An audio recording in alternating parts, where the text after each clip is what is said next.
Hi, my name is Nick Osborne, and today we're going to have a look at the iCoffee Opus single serve coffee maker, which is made by Remington. I have it side by side with a Keurig machine, and I'll tell you why in a moment.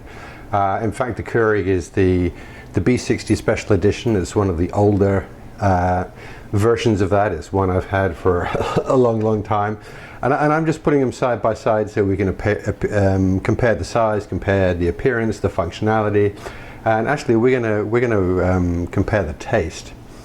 And to do that, I'm actually gonna start brewing almost immediately, and I'll kind of talk through it because I want the machines to have time to brew, so I have time to taste them both, because the makers of the iCoffee have a different kind of brew head and technology in here, and they claim it makes the coffee taste better. So we're going to put that to the test.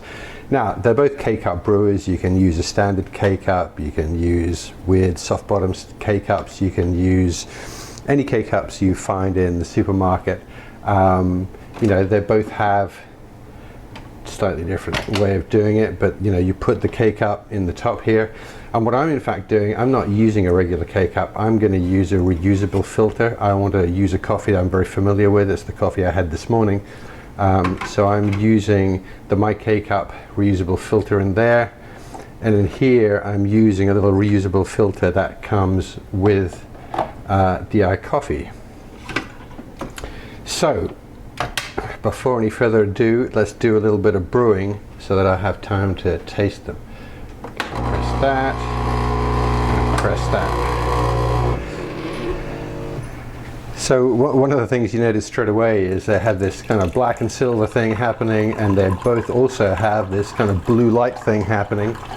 And they both have the water reservoir on the side there. And I must say, one of the things I liked about the iCoffee right from the outset is that this coffee reservoir, water reservoir, is really big. Now, I don't know about you, but I get really irritated when I'm halfway through brewing something and suddenly the reservoir shows empty and the brewing stops. So I like that. Yes, it's got a slightly larger footprint, it's a slightly larger machine, but I don't mind that if I can get a nice big water reservoir. So they're done brewing. A little bit of noise there at the end from the Keurig, which we didn't get from the iCoffee. All right, so the coffee's there. I'm going to put that aside. The blue one is the Keurig. The multicolored one is the iCoffee.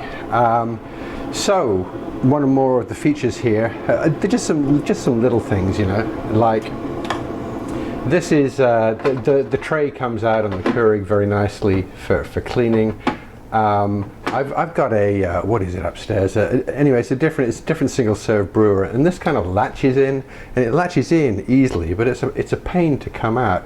This one's kind of interesting because it also pulls out, but it doesn't. It's not going to knock itself out because it's got a little magnet in there. Very minor thing, but I kind of like it. So now let's look at some of the things that are different about the iCoffee. First of all, what they're promoting is what they call spin brew technology. So with the Keurig, there's a little needle up in there.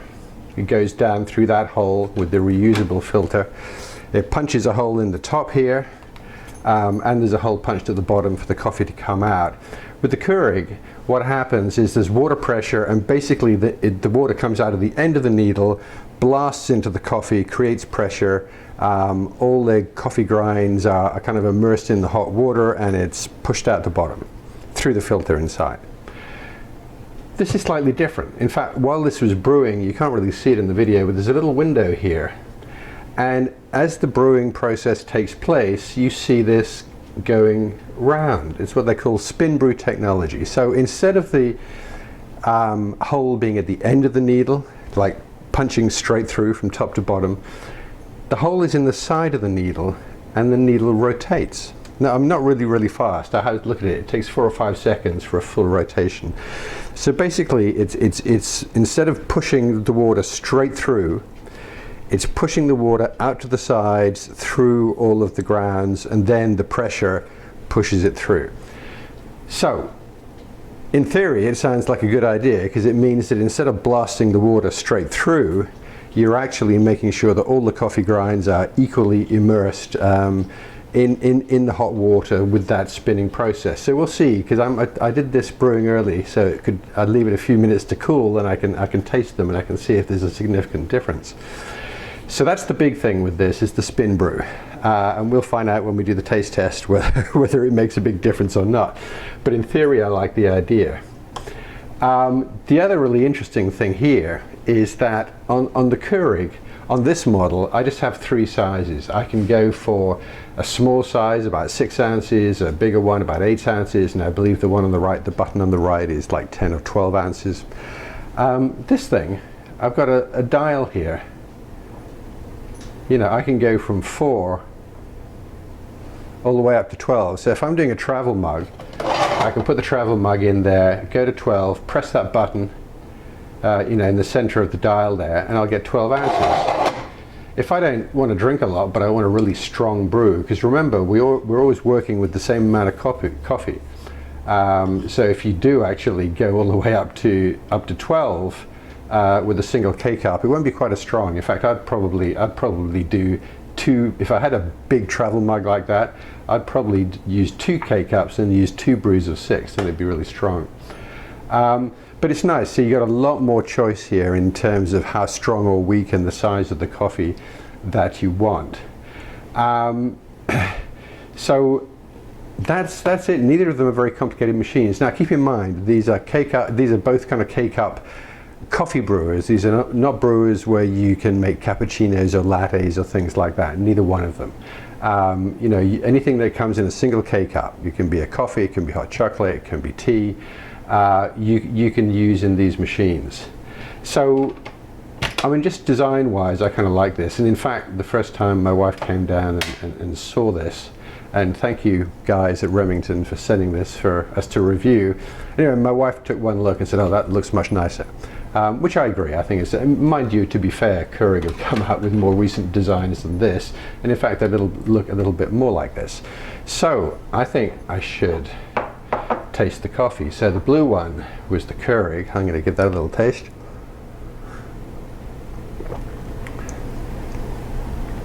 I haven't done this before. This is kind of live, so I'm hoping I can taste some difference.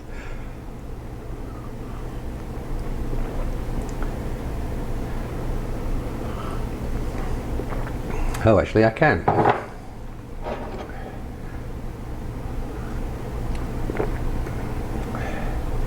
Okay. Well, the guys at Remington will be pleased because it's pretty much as advertised. The one from the Keurig, and like I say, this isn't from a K-cup, this is through the reusable coffee filters. It's a coffee I'm familiar with that I usually use a high-end drip brewer to make. The Keurig is making it a little bit thin, a little bit bitter. There's a bitterness coming out from the Keurig that I certainly don't get from my drip brewer, and a kind of thinness of taste.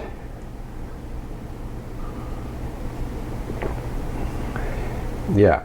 I'm getting more of the body in this that I'd expect from this coffee, and I'm not getting that little sharp kind of acidity, bitterness that I'm getting there. Well, that was kind of interesting because that genuinely was my first try. I haven't compared these two before. So that's it. I can now actually say with complete sincerity, this is a really nice little machine. Because it's nice to have a single serve brewer that'll make you a cup of coffee that's as good as the coffee you make with, you know, a high-end drip brewer, a really good drip. We used a Bonavita drip brewer, which is, it's not very expensive, but it's very, very good. And I also used the Chemex to make coffee. I used French press. And that's all well and good, but sometimes I do have those lazy moments and I like to use a single serve brewer. So good to know. The iCoffee, this whole spin technology really does seem to make a difference. Phew, that's a relief. Okay, that's it. Where can you get these things? I saw Bed Bath & Beyond. I don't think they're broadly distributed yet online or across all the stores. I don't think you're going to find it in your local supermarket. I know they are available in Bed Bath & Beyond, and I imagine that distribution will broaden and increase as time goes by. Okay, I hope you found that useful. Thank you very much.